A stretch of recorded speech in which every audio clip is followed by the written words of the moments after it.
Hello बच्चों। तो last class में हम लोग पढ़े थे यार कूलम्ब्स लॉ के बारे में, है ना। और आज की क्लास में पढ़ेंगे हम लोग Coulomb's law in vector form. तो आपके दिमाग में ये क्वेश्चन आया होगा कि सर जब हम लोग कूलम्ब्स लॉ पढ़ ही चुके हैं जिसमें इलेक्ट्रोस्टैटिक्स फोर्स के बारे में कंप्लीटली बता दिया गया है कि इलेक्ट्रोस्टैटिक फोर्स कैसे लगता है, मैग्नीट्यूड क्या होना चाहिए, डायरेक्शन क्या होना चाहिए, तो सर इसकी जरूरत क्या पड़ी, कूलम्ब्स लॉ को वेक्टर फॉर्म में लिखने की क्या जरूरत पड़ी। तो देखो यार कैसे क्यों जरूरत पड़ी, मैं आपको समझाता हूँ। पहले सपोज करो बच्चों कि ये कोई इस तरीके से कोई एक क्यूब है,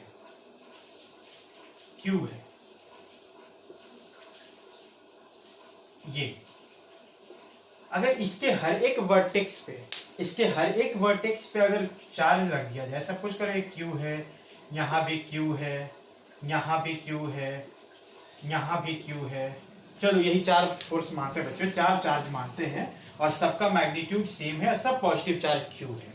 अब आपसे बोला जाएगा बच्चों कि बताओ इस चार्ज पे टोटल फोर्स कितना होगा, टोटल इलेक्ट्रिक फोर्स कितना होगा। तो आप क्या बोलोगे, पहले इसके कारण फोर्स निकालोगे, तो आप मैग्नीट्यूड तो लिख दोगे लेकिन डायरेक्शन उसका क्या होगा, कुछ इधर होगा, कुछ इधर होगा, एक का इधर होगा, एक का इधर होगा। तो ये जो फोर्स का डायरेक्शन आएगा ना बच्चों, ये वेक्टर फॉर्म में, मतलब ये 3 डायमेंशन फॉर्म में आ जाएगा, कुछ इधर कुछ इधर कुछ इधर, मतलब सारे फोर्स का डायरेक्शन एक प्लेन पे नहीं आएगा। और जब एक प्लेन पे सारे फोर्स का डायरेक्शन नहीं आएगा बच्चों, तो ये कैलकुलेट कर पाना बहुत मुश्किल हो जाएगा, है ना। आप कैसे कैलकुलेट करते हैं, जब फोर्स कुछ यूं आता, एक ही प्लेन पे आता, F1 F2, तब तो आप कैलकुलेट कर पाते हो ना इसका triangle law of vector addition से। लेकिन यहाँ पे क्या सारा फोर्स का जो डायरेक्शन होगा वो 3 डायमेंशन में आ जाएगा, तब आपको सॉल्व करना काफी मुश्किल हो जाएगा। तब हम लोग को जरूरत पड़ेगी बच्चों ये जो सारा फोर्स होगा ना, इलेक्ट्रिक फोर्स, उसको वेक्टर फॉर्म में लिखें। वेक्टर फॉर्म कहने का क्या मतलब कि सारा फोर्स आई cap J cap K cap के टर्म में हो। तो उसको सिंपली अगर हम लोग लिख देंगे सारा, तो ऐड करके सिंपली हम लोग ये नेट फोर्स निकाल सकते हैं ना। चलो बात समझ में आई, वेक्टर फॉर्म में क्यों पढ़ते हैं, क्योंकि जब आप 3 डायमेंशन में जब फोर्स निकालते हो तो सारा डायरेक्शन एक प्लेन पे नहीं आता, तब हम लोग को कैलकुलेशन करना काफी मुश्किल हो जाता है। और उस केस में हम लोग को कैसे लिखना चाहिए, वेक्टर फॉर्म में लिखना चाहिए। क्लियर है बच्चों। तो चलो स्टार्ट करते हैं Coulomb's law in vector form, ठीक है।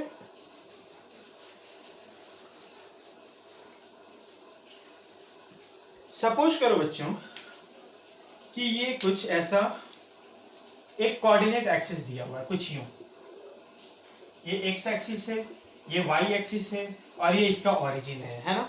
और यहाँ पे हम लोग दो फोर्स लेते हैं, दो चार्ज लेते हैं, एक प्लस Q1 चार्ज और दूसरा यहाँ पे लेते हैं प्लस Q0 चार्ज, ठीक है। एक Q1 है, दूसरा Q0 है, दोनों पॉजिटिव चार्ज है। तो क्या हम इसका पोजीशन वेक्टर ऐसे दिखा सकते हैं, पोजीशन वेक्टर कुछ इस तरीके से दिखा सकते हैं ना बच्चों। सपोज करो कि इसका पोजीशन वेक्टर है R1, इसका पोजीशन वेक्टर है R0, ठीक है। आपसे पूछा गया कि इस Q0 चार्ज पे नेट फोर्स कितना होगा, फोर्स कितना होगा, आपको वेक्टर फॉर्म में निकालना है। तो आपको पता है ना बच्चों कि जब दो लाइक चार्ज आते हैं तो वो क्या एक दूसरे को रिपेल कर रहे होते हैं। इसका मतलब क्या ये Q1 इसको रिपेल कर रहा होगा, धक्का दे रहा होगा। तो धक्का किस डायरेक्शन में दे रहा होगा बच्चों, क्या इस तरीके से धक्का दे रहा होगा, क्या फोर्स ऐसा लगेगा F, इस पॉजिटिव चार्ज पे क्या फोर्स इस तरीके से लगेगा। यहाँ पे F क्या है बच्चों, हम लोग साइड में लिख लेते हैं, यहाँ पे F क्या है, force on Q0 due to Q1, ठीक है। इस फोर्स को हम लोग को आई cap J cap K cap के टर्म में लिखना है, ठीक है। तो सबसे पहले देख लेते हैं बच्चों कि आखिर ये जो फोर्स लग रहा है उसका मैग्नीट्यूड कितना होगा।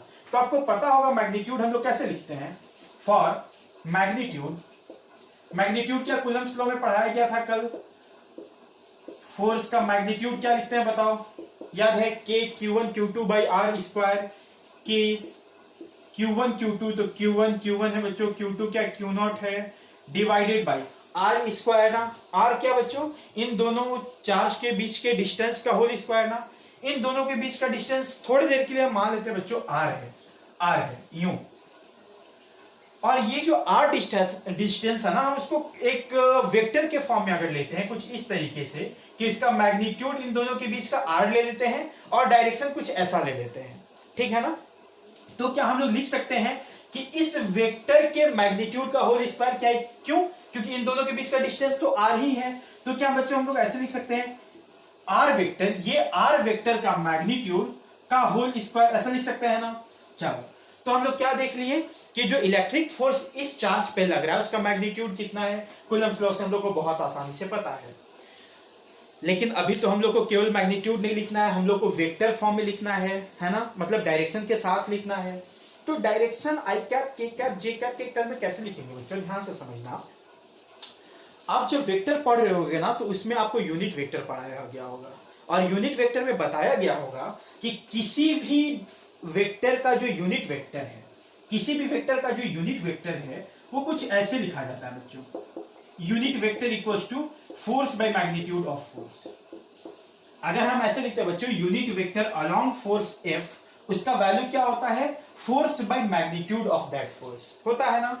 तो यहां से हम लोग एफ क्या लिख सकते हैं, अगर हम लोग को फोर्स लिखना होगा वेक्टर मैग्नीट्यूड और डायरेक्शन के टर्म में, तो क्या लिखोगे, magnitude of F into unit vector along F. तो हम लोग को मैग्नीट्यूड ऑफ एफ तो पता है ना, अगर हम लोग ये unit vector along F calculate कर ले तो हमारा काम बन जाएगा। मतलब अब हमको क्या निकालना है बच्चों, एफ कैप निकालना है। मैग्नीट्यूड ऑफ एफ हम लोग का निकला हुआ है, ठीक है ना। तो चलो एफ कैप कैसे निकालेंगे, तो फिर से मैं आपको याद दिलाता हूं बच्चों कि जब यूनिट वेक्टर पढ़ाया गया होगा तो यूनिट वेक्टर के बारे में बताया गया। यूनिट वेक्टर क्या होता है पहले ये बताओ, यूनिट वेक्टर क्या होता है, एक ऐसा वेक्टर जिसका मैग्नीट्यूड 1 हो और वो किस काम में आए बच्चों, तो वो डायरेक्शन दिखाने के काम में आए। क्लियर है ना, क्या होता है unit vector, a vector having magnitude unity and which is used to show the direction of any vector, ठीक है। और यूनिट वेक्टर को मैथमेटिकली कुछ ऐसे कैलकुलेट किया जाता है, ठीक है। इसमें एक और बात बताया गया होगा कि जब भी दो वेक्टर एक दूसरे के पैरेलल हों तो उनका यूनिट वेक्टर सेम होता है। फिर से मैं रिपीट करता हूं, जब भी हमारे पास कोई दो पैरेलल वेक्टर हो तो उन दोनों का यूनिट वेक्टर हमेशा बराबर होता है। ये वेक्टर में पढ़ना था बच्चों, फिर भी मैं आपको एक बार समझा देता हूं।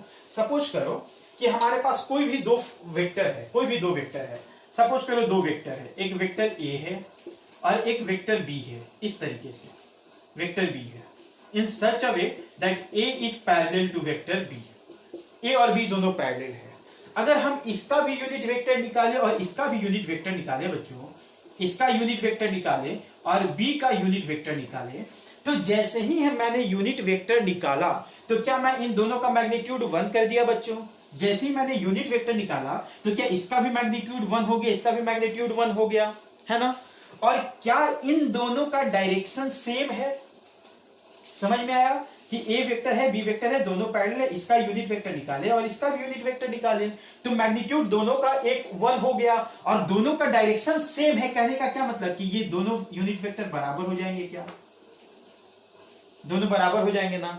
नोट करने वाली क्या बात है बच्चों, हम लोग को हमेशा याद रखना होगा कि जब भी दो वेक्टर पैरेलल हो तो उनका यूनिट वेक्टर हमेशा बराबर होता है। क्लियर है, चलो इसको आप हो सकता है तो साइड में लिख लेना बच्चों, अभी मैं इसको मिटाता हूं, क्यों समझाया मैं बता रहा हूं आपको। देखो तुम देख सकते हो बच्चों कि ये जो फोर्स F है ना, ये जो फोर्स वेक्टर है और ये जो R वेक्टर है, क्या दोनों पैरेलल दिख रहा है, देखो एक ही लाइन पे है दोनों, तो क्या F और R दोनों पैरेलल वेक्टर है ना। अगर ये दोनों पैरेलल वेक्टर है बच्चों तो क्या इन दोनों का यूनिट वेक्टर भी बराबर होना चाहिए, जैसे कि अभी हम लोग देखे थे दोनों का यूनिट वेक्टर सेम होना चाहिए। तो हम यहां से क्या लिख सकते हैं, ध्यान से देखना, हम लोग ऐसा लिख सकते हैं क्या, that unit vector of F equals to unit vector of R। ऐसा क्यों लिख पा रहे हैं, क्योंकि हम लोग को फिगर में दिख रहा है R is parallel to vector F। Clear है ना। चलो अब बताओ F कैप इक्वल्स टू क्या लिखोगे, आर कैप को क्या लिखते हैं, यूनिट वेक्टर का फॉर्मूला क्या होता है, वेक्टर बाय इट्स मैग्नीट्यूड। तो क्या हम ऐसे लिख सकते हैं, वेक्टर बाय आर ऑफ का मोड। ऐसे एफ कैप लिख सकते हैं ना बच्चों, ऐसे एफ कैप हम लोग लिख सकते हैं। तो क्या ये एफ कैप हम लोग को पता चल गया, एफ कैप पता चल गया, मैग्नीट्यूड ऑफ एफ हम लोग को ऑलरेडी पता था, तो क्या हम लोग को ये निकल गया क्या बच्चों, एफ निकल गया जो हम लोग को कैलकुलेट करना था इन वेक्टर फॉर्म। क्लियर है ना। इसको उतार लो फिर मैं आगे समझाता हूं, उतार लिए। देखो अभी जब हम लोग इसमें पुट करेंगे बच्चों, जब इसमें पुट करेंगे तो क्या पुट करेंगे बताओ? F इक्वल्स टू क्या हो जाएगा? F इक्वल्स टू क्या हो जाएगा? मैग्नीट्यूड इंटू उसका यूनिट वेक्टर। तो मैग्नीट्यूड हम लोग क्या देखे थे कि Q1 Q0 बाई R के मॉड का whole square into F vector का यूनिट वेक्टर मतलब F कैप, और F कैप क्या निकाले हम लोग? R by mod of R। निकल गया ना वेक्टर फॉर्म में। इसको क्या लिख सकते हैं बच्चों? देखो ध्यान से। अच्छा एक और बात बच्चों, इसको हम लोग डिलीट कर देते क्योंकि हम लोग यहां पे लिख चुके हैं ना। देखो ये हमारा आ गया वेक्टर फॉर्म में। अब इस R को थोड़ा तोड़े बच्चों, तुम देख सकते हो यहां पे ट्रायंगल लॉ से, फ्रॉम ट्रायंगल लॉ, जो वेक्टर एडिशन का जो ट्रायंगल लॉ होता है बच्चों, तुम देख सकते हो कि एक ट्रायंगल बन रहा है, R0 R और R1 मिलके एक ट्रायंगल बन रहा है। तो क्या तुम देख सकते हो R1 plus R equals to R0? याद है ना triangle law of vector addition? थोड़ा सा मैं आपको बता देता हूं कि अगर कोई एक वेक्टर A है, एक वेक्टर A है, अगर इसके हेड से एक दूसरा वेक्टर स्टार्ट होता है बच्चों, वेक्टर B, तो पहले के टेल से दूसरे के हेड को अगर ज्वाइन करोगे तो क्या इसका रिजल्टेंट वेक्टर देता है? एक बार फिर से सुनो, अगर कोई वेक्टर A है, दूसरा वेक्टर B है, सच दैट दूसरा का टेल पहले के हेड पे हो, तो इन दोनों का रिजल्टेंट कैसे निकलता है बच्चों? पहले के टेल से लेके दूसरे के हेड तक, है ना। इसको triangle law of vector addition बोलते हैं। तो हम लोग यहाँ पे क्या लिखते हैं? R इक्वल्स टू क्या लिखते हैं बच्चों? Vector A plus vector B, ऐसा लिखते हैं triangle law of vector addition के तहत, है ना। तो यहां भी देखो एक ट्रायंगल बन रहा है ना, this R1 plus R equals to क्या? R0 होगा। क्या हम लोग लिख सकते हैं यहां पे? देखो R1 plus vector R equals to vector R0। तो क्या यहां से हम लोग R इक्वल्स टू क्या लिख देंगे बच्चों बताओ? R0 माइनस R1 लिख सकते हैं क्या? लिख सकते हैं ना। इसको यहां पे पुट कर दो तो F इक्वल्स टू कितना हो गया? K Q1 Q0 into R0 minus R1 by, क्या ये R का मॉड का होल स्क्वायर है और ये R का मॉड है, तो क्या मैं ऐसा लिख सकता हूं बच्चों मैग्नीट्यूड ऑफ R का क्यूब? तो और मैग्नीट्यूड ऑफ R कितना आ गया देखो, क्या मैं ऐसे लिख सकता हूं R0 माइनस R1 के मैग्नीट्यूड का क्यूब, ऐसा लिख सकता हूं ना बच्चों। देखो ये हो गया हमारा Coulomb's law in vector form. देखो ये अपने आप आई cap J cap K cap के टर्म में आ जाएगा जब आप इसको R0 और R1 को आई cap J cap K cap के टर्म में लिखोगे। क्लियर है ना। तो यही वो एक्सप्रेशन था बच्चों जो हम लोग को डिराइव करना था, जो कि बहुत बहुत इंपॉर्टेंट है। कब इंपॉर्टेंट है? जब चार्ज 3 डायमेंशनली रखा हो और सारे का डायरेक्शन एक प्लेन पे नहीं आए, तब हमको इस फॉर्मूला का इस्तेमाल करके फोर्स को वेक्टर फॉर्म में लिखा जाता है ना। चलो इस ये जो इक्वेशन आया बच्चों, ये जो एक्सप्रेशन आया, उसमें दो बात इंपॉर्टेंट है नोट करने वाला। क्या नोट करने वाला बच्चों? ये R0 क्या है? वेयर R0 क्या है? आप बताओ फिगर देख करके R0 क्या है? ये क्या है R0? R0 is the position vector of that charge on which the force is calculated। क्या है बच्चों? ये position vector of that charge, उस चार्ज का पोजीशन वेक्टर है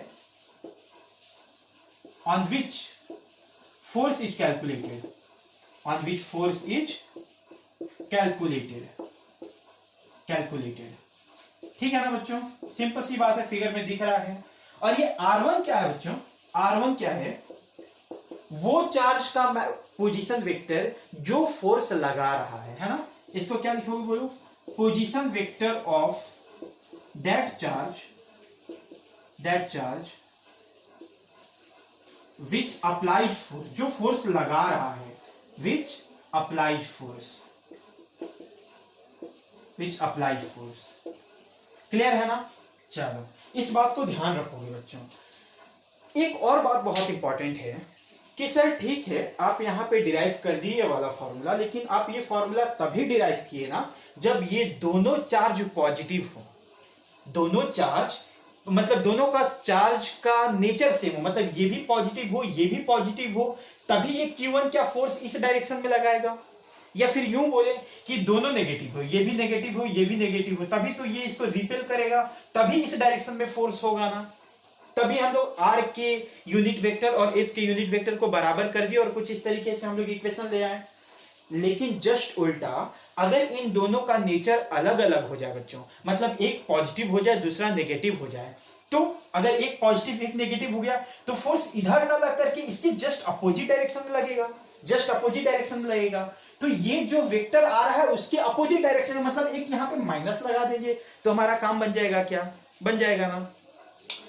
तो इस प्रॉब्लम को सॉल्व करने के लिए क्या किया गया ना बच्चों, मतलब बहुत आसानी से हम लोग क्या करते हैं ना कि Q1 और Q0 को साइन के साथ रख लेते हैं। जब साइन के साथ रखोगे ना तो अपने आप ये जो पॉजिटिव या नेगेटिव जो भी आना होगा अपने आप एडजस्ट हो जाता है। देखो कैसे, अगर दोनों पॉजिटिव है आप साइन के साथ रखो तो plus Q1 into plus Q0, क्या प्लस ही रह जाएगा और फोर्स बिल्कुल इधर लग रहा है, बिल्कुल सही है, कोई डाउट नहीं है। आप सपोज करो दोनों नेगेटिव है, चार्ज दोनों नेगेटिव है, तभी फोर्स इधर ही लगता, मतलब यही एक्सप्रेशन आना चाहिए था। दोनों पे नेगेटिव रख दो, माइनस Q1 माइनस Q0, तो अगेन माइनस माइनस क्या प्लस हो जाता बच्चों। अब ऐसा समझो कि एक प्लस में ले लो एक माइनस में ले लो, जैसे ही एक प्लस में लोगे एक माइनस में लोगे तो क्या फोर्स का डायरेक्शन जस्ट अपोजिट हो जाना चाहिए बच्चों, जस्ट अपोजिट, मतलब एक माइनस यहाँ अपने आप लगना चाहिए। तो क्या करो कि इसको नेगेटिव ले लो इसको पॉजिटिव ले लो, तो अपने आप देखो एक माइनस बाहर आ जाएगा, तो क्या अपने आप प्रॉब्लम सॉल्व हो गया इस फोर्स के जस्ट अपोजिट डायरेक्शन में। क्लियर है ना। तो इसमें दो चीज याद रखना है। सबसे पहले ये बच्चों की आर नॉट क्या है, position vector of that particle on which force is calculated. R1 क्या है, position vector of that charge which is applying force.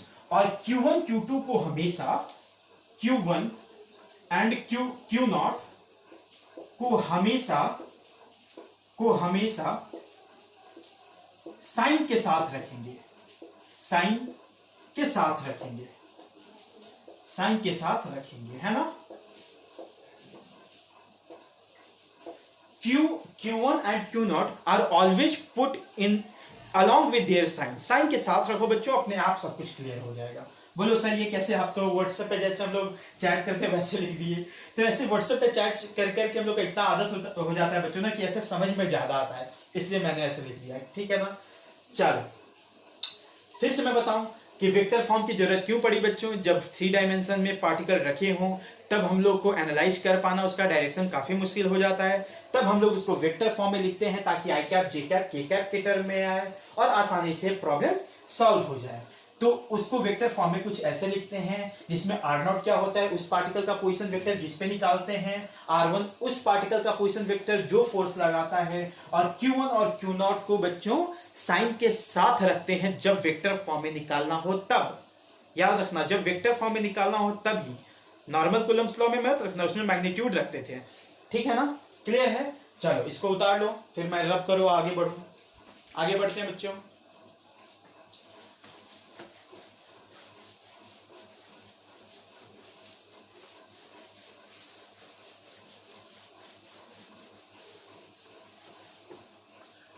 चलो ये समझ गए बच्चों हम लोग कि कैसे लिखते हैं मैग्नीट्यूड और डायरेक्शन के फॉर्म में, वेक्टर के फॉर्म में हम लोग को फार्मूला याद हो गया। अब हम लोग इस पे कुछ बेसिक क्वेश्चन करते हैं ताकि आसानी से और ये मतलब एक्सप्रेशन अच्छे से समझ में आ जाए, है ना। तो सबसे पहला क्वेश्चन देखते हैं बच्चों। सपोज करो एग्जांपल नंबर 1, सपोज करो 2 चार्ज दिया हुआ है। एक चार्ज कुछ यूं दिया हुआ बच्चों, पहला चार्ज ये दिया हुआ है Q1 और इसका कोऑर्डिनेट दिया हुआ है 1 2 3। सपोज करो दूसरा चार्ज कुछ ऐसे दिया हुआ बच्चों Q2, इसका पोजीशन वेक्टर दिया हुआ बच्चों ऐसा मान लो 2 3 4। ये पोजीशन वेक्टर कुछ भी दिया जा सकता है, हम ऐसे जनरली ले लिए हैं कुछ भी, ठीक है ना। अब बोलेगा कि बताओ इस चार्ज पे या फिर इस चार्ज पे ये कितना फोर्स लगाएगा। आपको मैग्नीट्यूड और डायरेक्शन दोनों के टर्म में बताना है ना। चलो वेक्टर फॉर्म में बताना है। नॉर्मली तो आप बहुत अच्छे से बता सकते हो बच्चों, इसका मैग्नीट्यूड लिख दो, डायरेक्शन क्या है इस डायरेक्शन में होगा, लेकिन आपको आई cap J cap K cap के टर्म में लिखना है। कैसे करेंगे। सबसे पहले अगर ये कोऑर्डिनेट दिया हुआ है बच्चों, इसका क्या मतलब कि ऐसा कुछ ये दिया होगा, कोऑर्डिनेट एक्सिस दिया होगा एक्स वाई, ये है ओरिजिन, ठीक है ना।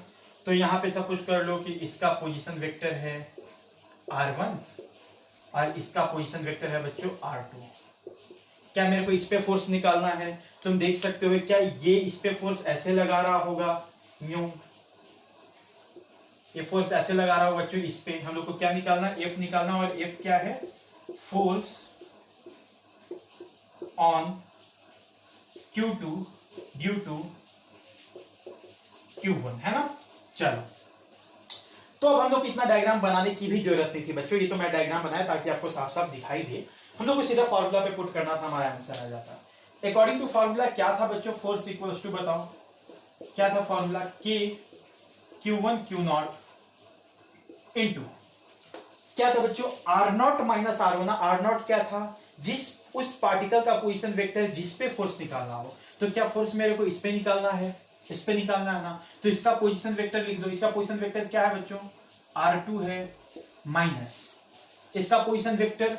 अब R0 माइनस R1 था। R1 क्या था? उसका पोजीशन वेक्टर जो फोर्स लगा रहा है। तो क्या यहाँ पे ये फोर्स लगा रहा है बच्चों? तो इसका पोजीशन वेक्टर लिख दो R1। क्लियर है? अब क्या इसी के मैग्नीट्यूड का होल क्यूब ले लेते थे बच्चों? R2 माइनस R1 के मैग्नीट्यूड का होल क्यूब। सॉल्व कर दोगे, आंसर आ जाएगा। अब यहाँ R2 R1 लिख सकते हैं ना बच्चों। देख लो R2 क्या हो जाएगा, सिंपल। R2 क्या है? R2 क्या है बच्चों बताओ? 2i cap plus 3j cap plus 4k cap. R1 क्या है? i cap. देखो R1 इसका कोऑर्डिनेट का आप एक्सिस वेक्टर के टर्म में लिखोगे तो प्लस 3k कैप। तो क्या यहां से बच्चों आप निकाल सकते हो R2 माइनस R1। इतना माइनस इतना करोगे तो देखो क्या आ जाएगा? i cap plus j cap plus k cap, है ना। इसको पुट कर तो आंसर आ जाएगा। देखो कि Q1 Q2, ये Q0 क्या था बच्चों? ये Q2 ही है ना, तो Q2 लिख देंगे इनटू R2 माइनस R1 का वैल्यू मेरे पास है i cap plus j cap plus k cap. अब इसी के मैग्नीट्यूड का होल क्यूब। तो इसका मैग्नीट्यूड कितना हो जाएगा बच्चों बताओ? अंडर रूट 1 का स्क्वायर प्लस 1 का स्क्वायर प्लस 1 का स्क्वायर। तो क्या अंडर रूट 3 हो जाएगा? अंडर रूट 3 का होल क्यूब। ये हो गया आंसर। आई cap J cap K cap के टर्म में फोर्स इन वेक्टर फॉर्म। दिख रहा है बच्चों? बहुत सिंपल है यार, है ना। बस ध्यान में क्या रखना है कि यहाँ पे पोजीशन वेक्टर किसका रखना चाहिए? जिस पे फोर्स लगा रहे हो। यहाँ पे किसका पोजीशन वेक्टर लिखना चाहिए? जो फोर्स लगा रहा हो। क्लियर है ना? चलो उतार लो इसको। हो गया, आगे बढ़ते हैं बच्चों।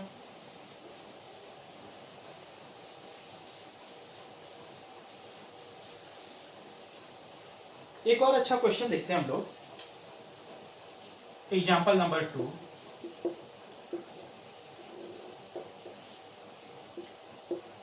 कोई भी दो पार्टिकल है बच्चों।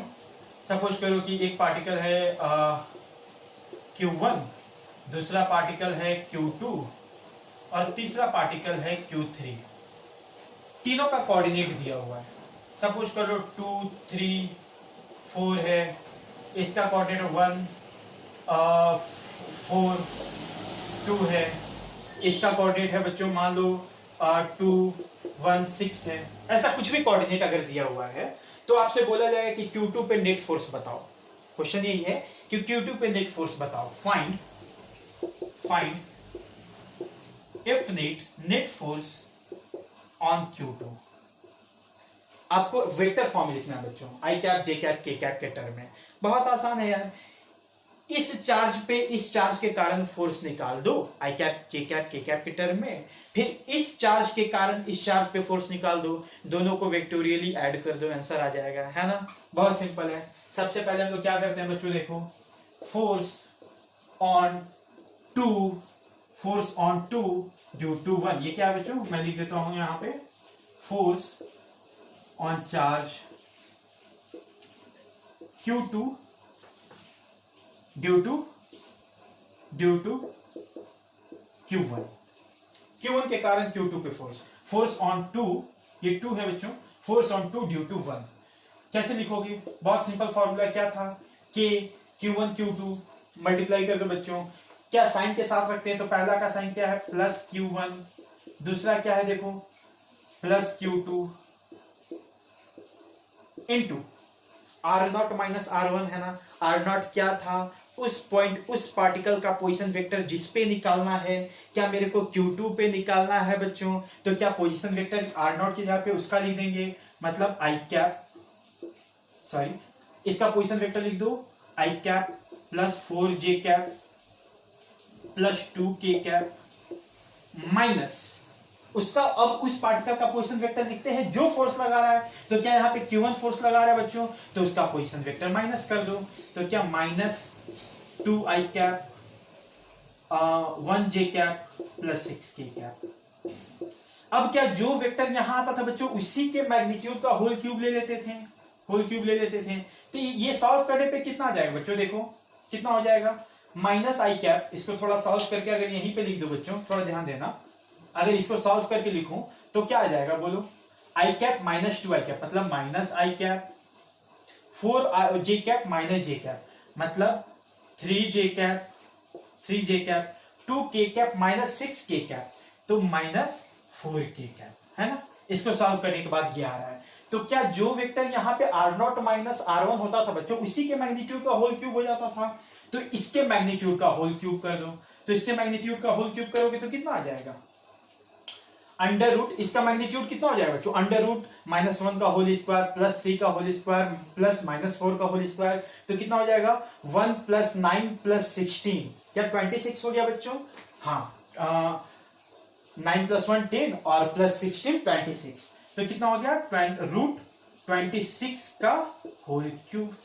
अब इसको आप सिंपली लिख सकते हो बच्चों, कैसे लिखोगे देखो, k Q1 Q2 सॉल्व करने के बाद क्या था, minus i cap plus 3J cap minus 4K cap, और उसी के मैग्नीट्यूड का होल क्यूब सॉल्व किए तो हमारा कुछ ये है बच्चों, इतना का होल क्यूब। तो क्या ये पता चल गया, फोर्स ऑन ड्यू टू 1, ये मेरे को पता चल गया ना बच्चों। चलो, तो दूसरे चार्ज पे पहले चार्ज के कारण कितना फोर्स हुआ निकाल लिया हम लोग, अब क्या निकाल लेते हैं बच्चों, force on 2 due to 3, force on 2 due to 3, तो अब फॉर्मूला क्यों पुट करना है बच्चों, फॉर्मूला पुट कर दो, यहाँ पे लिख दो, या सिंपली लिखते हैं डायरेक्ट निकालते हैं बच्चों, फोर्स ऑन 2 ड्यू टू 3, तो लिख दो क्या होता है, k Q1 Q2 चार कितना बताओ, यहाँ पे प्लस Q2 है माइनस Q3 साइन के साथ रखते हैं वेक्टर फॉर्म में, इनटू इसका पोजीशन वेक्टर माइनस इसका पोजीशन वेक्टर, है ना, R0 माइनस R1 ऐसे लिखते हैं, तो इसका पोजीशन वेक्टर ये है, इसका पोजीशन वेक्टर ये है, इसको माइनस करके डायरेक्ट मैं लिखता हूं बच्चों, इतना माइनस इतना, तो देखो आप क्या हो जाएगा 1 माइनस 2 मतलब माइनस आई कैप, 4 माइनस 3 मतलब J cap, 2 minus 4 minus 2K cap, minus 2K cap divided by इसी के मैग्नीट्यूड का होल क्यूब बच्चों, तो इसका मैग्नीट्यूड कितना हो जाएगा, अंडर रूट 1 का स्क्वायर प्लस 1 का स्क्वायर प्लस 2 का स्क्वायर कितना हो जाएगा 6 रूट 6 हो जाएगा ना बच्चों, तो रूट 6 का होल क्यूब। क्या force on 2 due to charge 3 क्या निकल गया बच्चों, है ना, तो ये निकल गया, ये निकल गया। अब अगर हम लोग को नेट फोर्स निकालना है, नेट फोर्स निकालना है, यहां देखो, अगर हम लोग को नेट फोर्स निकालना बच्चों, फोर्स ऑन 2, तो कैसे लिखोगे, force on 2 due to 1 plus force on 2 due to 3, दोनों को यहाँ पे पुट कर दो, ऐड कर दो, आंसर आ जाएगा, आई cap J cap K cap के टर्म में, उसमें मैग्नीट्यूड भी है डायरेक्शन भी है। क्लियर है ना बच्चों, इसको उतारो यार, मैं बताता हूं आगे क्वेश्चन। हो गया बच्चों, अभी हम लोग आगे करते हैं कुछ और अच्छा प्रॉब्लम, है ना। चलो मैं इसको डिलीट करता हूं, है ना।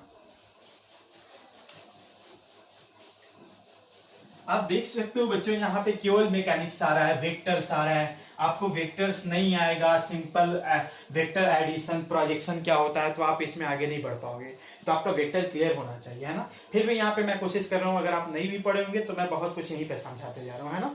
लेकिन आप ट्राई करना बच्चों, अगर हो सके तो एक बार रिवाइज कर लेना वेक्टर को। चलो, तो ये दूसरा प्रॉब्लम देख लिया बच्चों, तीसरा प्रॉब्लम देखते हैं, थोड़ा टफ, जो याद करो, मैं सबसे पहले मैं एग्जांपल क्या दिया था बच्चों, कि अगर एक कोई क्यूब है उस पे ढेर सारा चार्ज रखा हुआ, तब कैसे फोर्स निकालोगे, है ना। तो अभी वही वाला क्वेश्चन करते हैं बच्चों, ध्यान से समझने की कोशिश करना।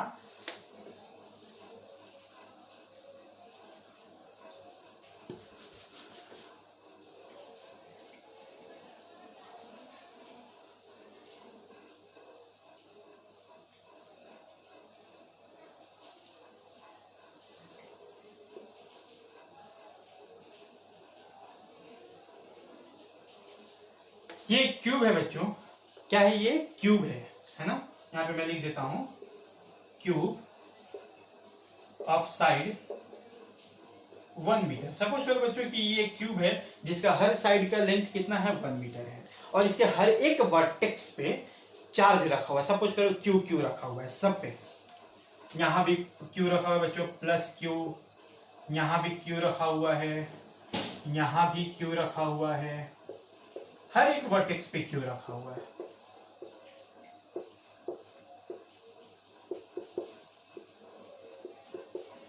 ऐसे क्यू क्यू रखा हुआ है। अब बोले किसी एक पे फोर्स बताओ कि नेट फोर्स, किसी पे भी पूछ सकता है बच्चों।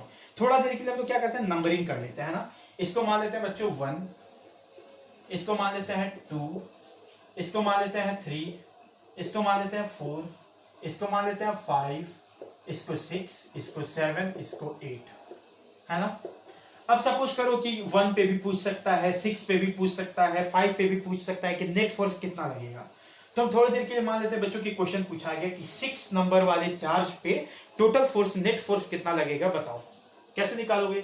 अब देखो, अगर आप नॉर्मल तरीके से करने लगते ना तो इसके बीच में मैग्नीट्यूड तो आराम से निकाल देते हैं, Q1 Q2 by 4 pi epsilon naught R square. लेकिन डायरेक्शन इसका कुछ यूं आ जाता, इस तरीके से, इसके कारण कुछ यूं आ जाता, इसके कारण कुछ यूं आ जाता, तो एकदम ये पूरी स्पेस में आ जाता, 3 डायमेंशन में आ जाता। तो नॉर्मल तरीके से सॉल्व करना आसान नहीं था, इसलिए हम लोग क्या पढ़े हैं, Coulomb's law in vector form, है ना। चलो सॉल्व करते हैं बच्चों। तो जब भी हम इसको कूलम्ब्स लॉ को वेक्टर फॉर्म में लिखोगे तो क्या R0 माइनस R1 लिखना पड़ता है ना, मतलब पोजीशन वेक्टर लिखना पड़ता है। तो पोजीशन वेक्टर आप तभी लिखोगे बच्चों जब आप कोऑर्डिनेट एक्सिस डिफाइन हो, पोजीशन वेक्टर लिख पाओगे ना। तो सबसे पहले कोऑर्डिनेट एक्सिस हम लोग मान लेते हैं। सपोज करो बच्चों कि इसको मान लो एक्स एक्सिस है, इधर सपोज करो बच्चों वाई एक्सिस है, और इधर जेड एक्सिस है, और ये बच्चों ऑरिजिन है इसका, ठीक है, ये ऑरिजिन है। अब सबका कोऑर्डिनेट लिख लेते हैं। तो बच्चों हम लोग पहले कोऑर्डिनेट लिखोगे तभी आप पोजीशन वेक्टर लिख पाओगे। तो बताओ इसका कोऑर्डिनेट क्या होगा, पहले वाले का कोऑर्डिनेट क्या होगा? आपको कोऑर्डिनेट लिखना आता होगा। सारे साइड का लेंथ 1 है, कैसे जाते हैं बताओ। क्या x में इसका कोऑर्डिनेट क्या होगा, x में 1 चले, y में नहीं गए, z में नहीं गए, क्या यहाँ पहुंच गए, तो इसका कोऑर्डिनेट क्या लिखोगे, 1 0 0। ये कोऑर्डिनेट आपको लिखना आता होगा बच्चों, ये 9th 10th में ही कोऑर्डिनेट सिस्टम में पढ़ाया जाता है। चल इसका पोजीशन वेक्टर बताओ बच्चों। तो देखो इधर x में 1 गए, y में नहीं गए, z में फिर 1 आए, तो 1 0 1 हो गया इसका कोऑर्डिनेट। इसका तो ऑरिजिन पे है तो इसका 0 0 0 हो गया। इसका फोर्थ का बताओ कोऑर्डिनेट क्या होगा बच्चों, x में गए 0, y में गए 0, z एक्सिस में आए 1, तो 0 0 1 हो गया। सिमिलरली फिफ्थ का कोऑर्डिनेट बताओ बच्चों। तो x में गए 1, y में गए 1, और z में गए 0, तो 1 1 0 हो गया। सिमिलरली अगर हम लोग 6 का लिखना चाहें बच्चों तो 6 का क्या लिखोगे, x में गए 1, y में गए 1, z में गए 1, तो 1 1 1 हो गया। सिमिलरली इसका बता दो क्या होगा, फटाफट बताओ। क्या इसका x में गए 0, y में गए 1, फिर z में गए 0 0, हाँ 0 1 0। इसका बताओ बच्चों 8th का।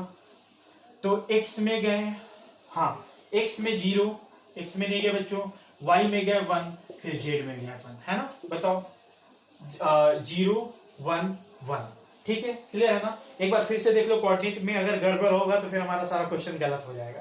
तो एक बार फिर से देख लेते हैं बच्चों। इसका 0 0, ठीक है, इसका क्या होगा 1 0 0, ठीक है, इसका 1 0 1, ठीक है, इसका बच्चों 0 0 1, ठीक है, इसका 1 1 1, ठीक है, इसका 1 1 0।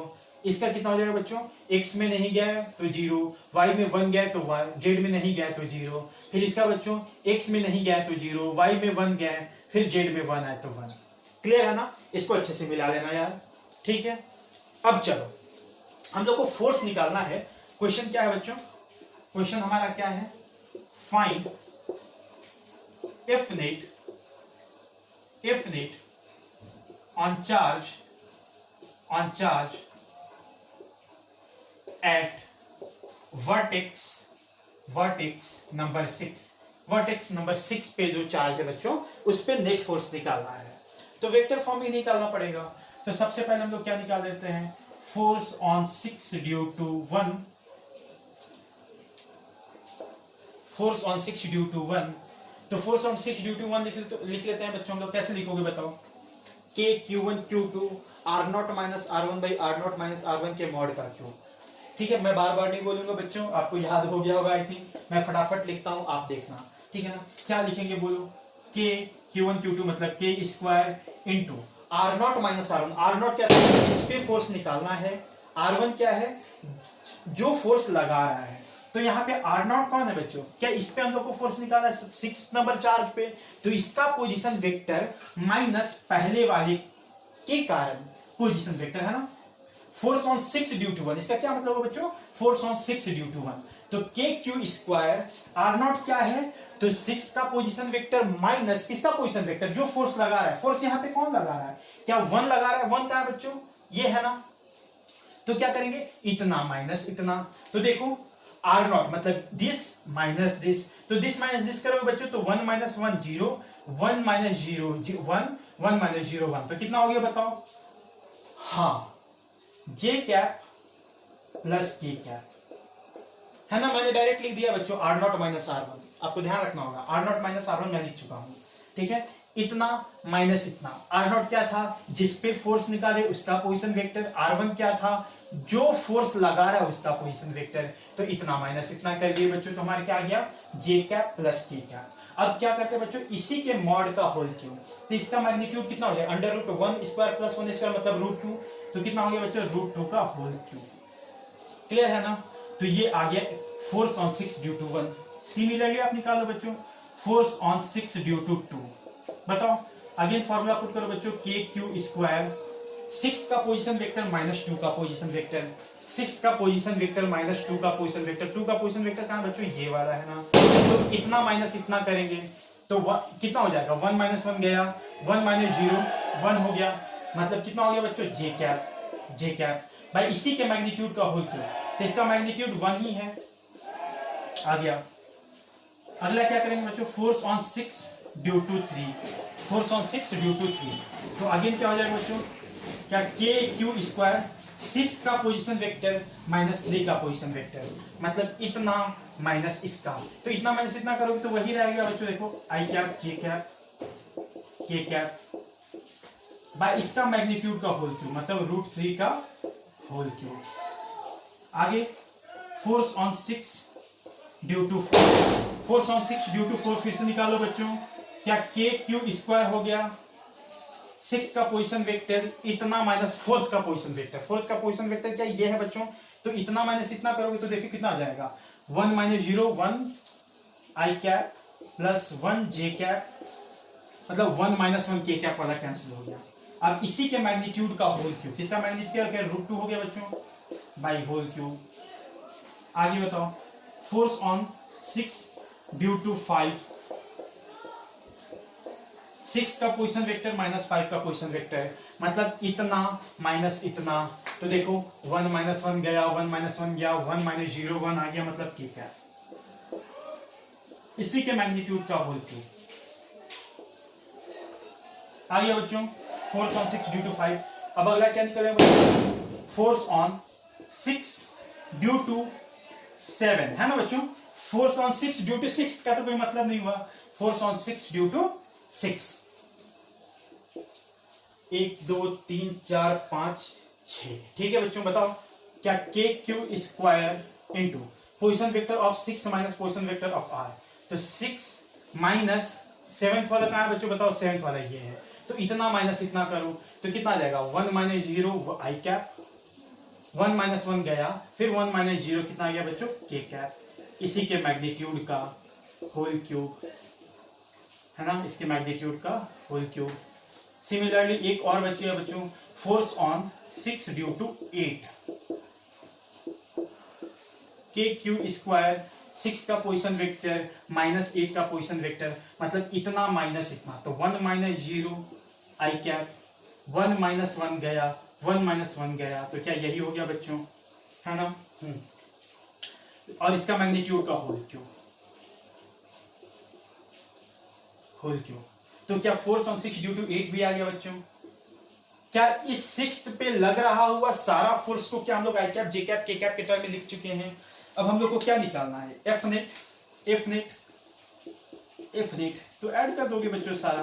Force on 6 due to 1 plus force on 6 due to 2 plus force on 6 due to 3 plus force on 6 due to 4 plus force on 6 due to 5 plus force on 6 due to 7 plus force on 6 due to 8। इन सबको add कर दोगे बच्चों अपने आप, आई cap J cap K cap के term में आपका आंसर आ जाएगा। क्लियर है ना? तो ये इतनी आसानी से आप तभी निकाल पाए बच्चों जब आपको वेक्टर फॉर्म में पता था। वेक्टर फॉर्म में नहीं पता होता ना तो मैग्नीट्यूड तो आप निकाल लेते लेकिन डायरेक्शन का पूरा लोचा हो जाता, आप कभी एनालाइज कर ही नहीं पाते, है ना? चलो, आई होप आपको ये समझ में आया बच्चों। आप इसको उतार लो फटाक से, फिर मैं एक और क्वेश्चन अच्छा सा कराता हूं। हो गया? चलो,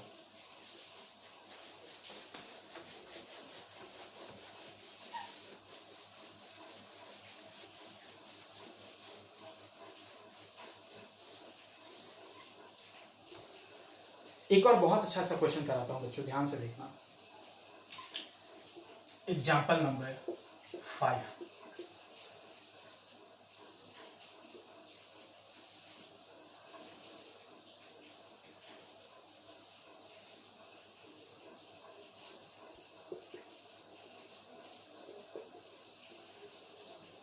ये क्या बच्चों, एक स्क्वायर है ना, एक स्क्वायर है जो 3 डायमेंशनली मैं दिखाने की कोशिश कर रहा हूं।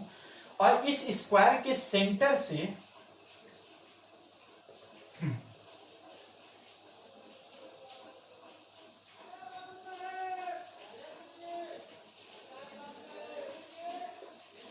हाँ, एक स्क्वायर है बच्चों जिसके हर एक वर्टेक्स पे Q Q charge plus Q charge रख दिया गया। और यहाँ पे क्या करते हैं बच्चों कि एक और चार्ज रखते हैं उस स्क्वायर के सेंटर से ए ऊपर।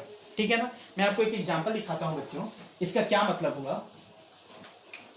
सपोज करो कि ये कोई स्क्वायर है बच्चों, तो इसके हर एक वर्टेक्स पे क्यू क्यू क्यू रख दिया गया और इसके सेंटर से ए दूरी पे, सेंटर से ए दूरी ऊपर पे एक और चार्ज क्यू रख दिया गया। ठीक है ना? और ये जो स्क्वायर है बच्चों, इस स्क्वायर का जो साइड लेंथ है ये √2a है। This is a square of side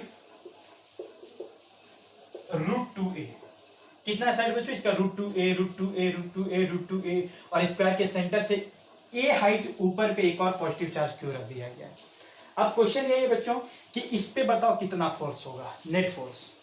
तो अगेन देखो आप, क्या ऐसे लगेगा ना बच्चों, यहाँ पे कोई चार्ज है तो ये वाला चार्ज इस पे ऐसे फोर्स लगाएगा, ये वाला चार्ज इस पे ऐसे फोर्स लगाएगा, ये वाला ऐसे लगाएगा और ये वाला ऐसे लगाएगा। तो कुछ यूं यूं यूं यूं ऐसा फोर्स आ जाएगा। तो क्या अगेन 3 डायमेंशनल हो गया ना बच्चों? तो इसके लिए क्या हम लोग को वेक्टर लॉ मतलब वेक्टर फॉर्म में लिखना पड़ेगा। चलो, अब मेरे दिमाग में ये क्वेश्चन आया बच्चों कि ठीक है वेक्टर फॉर्म में लिखेंगे लेकिन हमको पोजीशन वेक्टर लिखना होगा। इसका मतलब क्या हम लोग को कोऑर्डिनेट एक्सिस डिफाइन करना पड़ेगा बच्चों। तो सबसे पहले कोऑर्डिनेट एक्सिस लिखते हैं, उसके बाद इस सिस्टम को उस पे रखते हैं, है ना? तो देखो बच्चों कैसे रखते हैं हम लोग।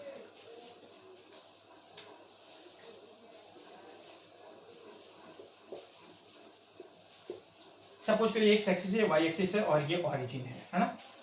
अब चार्ज कैसे रखते हैं ध्यान से देखना बच्चों। चार्ज हम कुछ ऐसे रखते हैं,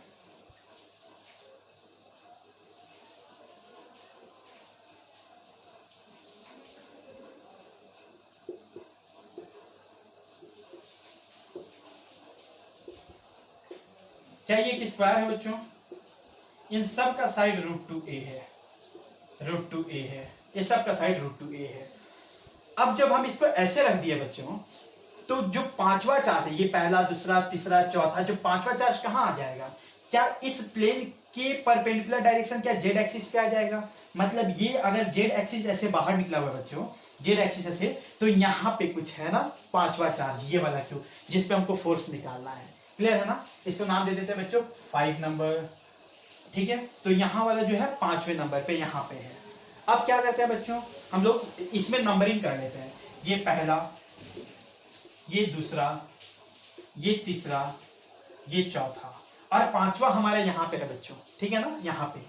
चलो, अब सबका कोऑर्डिनेट लिख सकते हैं क्या हम लोग? लिख देते हैं सबसे पहले। अच्छा बच्चों, ये √2a है, ये √2a है, ये √2, ये वाला लेंथ कितना हो जाएगा? अगर हम इसको a मान लेते हैं, देखो a और a ले लोगे तो क्या ये अपने आप √a² + a² मतलब √2a आ जाता। मतलब ये लेंथ a हो गया, ये भी a, ये भी a, ये भी a। तो क्या आप इसका कोऑर्डिनेट लिख सकते हो ना? चलो लिखो, इसका पहले का कोऑर्डिनेट क्या लिखो बच्चों? एक्स एक्सिस में ए गया, वाई एक्सिस में नहीं गया 0, जेड एक्सिस में नहीं गया 0। क्या इसका कोऑर्डिनेट लिख सकते हो बच्चों? बताओ। एक्स एक्सिस में नहीं गया 0, वाई एक्सिस में नहीं गया 0, सॉरी एक्स एक्सिस में नहीं गया तो 0 हो गया बच्चों। वाई एक्सिस में कितना गया? माइनस ए। जेड एक्सिस में नहीं गया तो 0। ठीक है ना? क्या आप इसका कोऑर्डिनेट लिख सकते हो बच्चों? देखो, तो x में नहीं गया 0, y में गया +a, z में नहीं गया तो 0। इसका लिख सकते हो क्या कोऑर्डिनेट बच्चों? क्या x में गया -a, y में गया 0, z में गया 0, है ना बच्चों? इसको चेक कर लेना क्योंकि position vector is very important. a 0 0, इसका बच्चों x में नहीं गया तो 0, y में -a फिर 0, इसमें x में नहीं गया 0, y में गया a, z में नहीं गया 0, इसमें x गया -a, y में नहीं गया 0, z में नहीं गया 0। और ये जो यहाँ पे पांचवा है, उस पांचवा का अगर हम लोग कोऑर्डिनेट लिखना चाहें बच्चों, पांचवा का कोऑर्डिनेट, ये पांचवा नंबर जो चार्ज है, 5th नंबर चार्ज, उसका कोऑर्डिनेट क्या लिखोगे? कितना होगा बताओ? x में, क्या ये z एक्सिस पे है a दूरी पे, तो x में गया 0, y में गया 0, z में गया a। तो ये कोऑर्डिनेट है ना बच्चों, ये पांचवा चार्ज का, जो ये वाला चार्ज है ना बच्चों? मैं यहाँ पे दिखा देता हूँ ये वाला चार्ज। चलो, अब उसी पे फोर्स हम लोग को कैलकुलेट करना है। क्या है? बहुत आसान है। देखो, क्या हम लोग लिखना चाहें बच्चों? Force on 5th due to 1। कैसे लिखेंगे? k q1 q2 साइन के साथ बच्चों। तो k q square into r0 minus r1। r0 क्या था? उस पार्टिकल का पोजीशन वेक्टर जिस पे फोर्स निकालना है। तो हम लोग को क्या इस पे फोर्स निकाल, तो इसका पोजीशन वेक्टर माइनस पहला का पोजीशन वेक्टर जो फोर्स लगा रहा है। तो इतना माइनस इतना करो बच्चों, इतना माइनस इतना, तो 0 - a आई क्या? 0 - 0 गया, a - 0 a की क्या? अब जो वेक्टर यहाँ पे आता है बच्चों, इसी के मैग्नीट्यूड का होल क्यूब ले लेते थे ना हम लोग। तो इसका मैग्नीट्यूड कितना हो जाएगा? √a² + a² मतलब √2a। तो क्या यहाँ पे हो जाएगा बच्चों? √2a का होल क्यूब। ठीक है ना? चलो, अब आगे हम लोग क्या निकालते हैं बच्चों? Force on 5th due to 2। Again k q square, पांचवा का पोजीशन वेक्टर जिस पे फोर्स निकाले उसका पोजीशन वेक्टर माइनस जो फोर्स लगा रहा है उसका पोजीशन वेक्टर। तो इतना माइनस दूसरा क्या बच्चों? देखो ये वाला है ना, तो इतना माइनस इतना करो, तो 0 - 0 गया, 0 - a मतलब -j प्लस a - 0, तो कितना हो जाएगा बच्चों? एक मिनट बच्चों, क्या करें? इतना माइनस इतना, तो 0 - 0 गया, 0 - a, तो ये कितना गया? -aj plus a - 0 plus a। Again इसके मैग्नीट्यूड का होल क्यूब, तो √2a का होल क्यूब। सिमिलरली बच्चों क्या हम लोग ये लिख सकते हैं? Force on 5 due to 3 k q square into पांचवा का पोजीशन वेक्टर माइनस तीसरा का पोजीशन वेक्टर। तो पांचवा का पोजीशन वेक्टर इतना माइनस तीसरा का पोजीशन वेक्टर, तो इतना माइनस इतना करो बच्चों। 0 - a क्या? a i कैप हो गया, फिर 0 - 0 गया, a - 0 a हो गया, तो क्या a k कैप। अब इसके पोजीशन का होल क्यूब, इसके मैग्नीट्यूड का होल क्यूब। अब नेक्स्ट क्या है बच्चों? Force on 5 due to 4। क्या यही चारों चार्ज इस पे फोर्स लगा रहा होगा? तो कैसे लिखेंगे बच्चों? k q स्क्वायर इंटू पांचवा का पोजीशन वेक्टर माइनस चौथा का पोजीशन वेक्टर। तो पांचवा का पोजीशन वेक्टर माइनस चौथा का पोजीशन, मतलब इतना माइनस इतना करो बच्चों, तो 0 - 0, 0 माइनस ऑफ माइनस है, तो क्या प्लस a हो गया बच्चों, मतलब a j k कैप, हाँ, प्लस a - 0, तो a हो गया बच्चों a की कैप, डिवाइडेड बाय इसी के मैग्नीट्यूड का होल क्यूब। क्या निकल गया बच्चों? अब हम लोग को नेट फोर्स निकालने के लिए क्या सबको ऐड कर देना चाहिए? F नेट सबको ऐड कर दो बच्चों। सबको ऐड करोगे तो देखो ये तो कॉमन निकल जाएगा बच्चों। कॉमन देखो क्या निकल जाएगा? k q square by √2a का होल क्यूब बाहर निकल जाएगा। तो वो कितना हो जाएगा बच्चों? इसको सॉल्व करो, लिख दो पहले, √2a का whole cube into minus i a cap plus a i cap. इसको जोड़ रहे हैं ना बच्चों, सबको जोड़ रहे हैं, तो इतना प्लस इतना, क्या i कैप वाला खत्म, हाँ i कैप वाला खत्म, या फिर यहाँ लिख लो बच्चों, एक ही बार में हम लोग करते हैं। देखो माइनस ए आई कैप प्लस ए के कैप माइनस ए जे कैप प्लस ए के कैप प्लस ए आई कैप प्लस ए के कैप प्लस ए जे कैप प्लस ए के कैप। तुम देख सकते हो बच्चों, माइनस ए आई कैप और प्लस ए आई कैप कैंसिल आउट हो गया, माइनस ए जे कैप और प्लस ए जे कैप कैंसिल हो गया। 1 2 3 4, तो कितना हो गया देखो बच्चों, एफ नेट के क्यू स्क्वायर बाई 2AQ और √2 का होल क्यूब कितना हो जाएगा बच्चों, 2√2AQ इंटू 4A के कैप। क्या इतना नेट फोर्स आ गया बच्चों मेरे पास? इसको सॉल्व करोगे तो नेट फोर्स कितना आ जाएगा, देखो यहां पे लिख देता हूं बच्चों। क्या ए कैंसिल आउट हो जाएगा, 2 चला गया, √2 बच गया, तो कितना हो जाएगा एफ नेट। देखो √2 के Q square by A square के कैप, ये हो गया आपका आंसर। सॉल्व कर दो, इसका आंसर आ गया। तो क्या नेट फोर्स हमारा कैलकुलेट हो गया बच्चों, जो निकालना था। ये क्या पॉजिटिव जेड एक्सिस की तरफ है, क्या क्लियर है? अगर आप नॉर्मल तरीके से कूलम्ब्स लॉ लगाते तो कभी नहीं कर पाते, आपको ये वेक्टर लगाना ही पड़ेगा। इसका एक तरीका है बच्चों डायरेक्टली भी निकालने का, लेकिन वो बहुत ज्यादा आपको 3D इमेजिन करना पड़ेगा। अब अगर आप 3D इमेजिन नहीं कर पा रहे हो तो नहीं कर पाओगे, लेकिन अगर वेक्टर फॉर्म में अगर लिखोगे तो बहुत आसानी से केवल कैलकुलेशन है, कॉन्सेप्ट तो बहुत कम है ना बच्चों। क्या समझ में आया होगा? ठीक है, चलो हो गया। तो ये था बच्चों Coulomb's law in vector form. हम लोग क्या क्या देखे बच्चों, मेन फॉर्मूला क्या देखे, मैं फिर से एक बार रिवाइज करा दे रहा हूं। एफ नेट क्या आया था, के Q1 Q2 into R0 minus R1 by R0 minus R1 के मैग्नीट्यूड का क्यूब, जहां पे R0 क्या था बच्चों, उस पॉइंट का पोजीशन वेक्टर जिस पे चार्ज फोर्स निकालना हो, R1 क्या था, उसका पोजीशन वेक्टर जो फोर्स लगा रहा हो, ठीक है ना। और Q1 और Q2 जो Q0 और Q1 जो चार्ज था बच्चों, वो क्या साइन के फॉर्म, साइन के साथ रखते थे हम लोग, याद है ना। बस ये 2 चीज याद रखोगे यार, कैलकुलेट कर लोगे, ठीक है ना। तो हम लोग को ये ध्यान में रहना चाहिए, जैसे ही 3 डायमेंशनल फिगर दिखा तो हम लोग को वेक्टर फॉर्म में लिखोगे तभी सॉल्व हो पाएगा आसानी से। क्लियर है? आई होप आपको समझ में आया होगा बच्चों। अगर आप इसका लास्ट क्लास कूलम्ब्स लॉ नहीं पढ़े होगे तो आपको जरूर पढ़ लेना, तभी ये आपको अच्छे से मतलब क्लियर हो पाएगा। वैसे तो आई एम वेरी श्योर कि आपको ये समझ में आ गया होगा। इसका जो 2 पहला पार्ट है इलेक्ट्रोस्टैटिक्स का, पार्ट 1 पार्ट 2, वो मैं आपको डिस्क्रिप्शन बॉक्स में लिंक में दे दूंगा, ठीक है ना। आई होप आपको समझ में आया होगा बच्चों, ठीक है। अगर ये वीडियो समझ में आया, ये लेक्चर समझ में आया, तो लाइक का बटन जरूर दबाना यार, और कमेंट, शेयर और सब्सक्राइब करो, और शेयर जरूर करना अपने दोस्तों के बीच, ताकि उन लोगों को भी ये नॉलेज पहुंच पाए, वो लोग इस लॉकडाउन में इस तरह के प्रॉब्लम्स को कर पाए, ठीक है ना। चलो, thank you, all the best.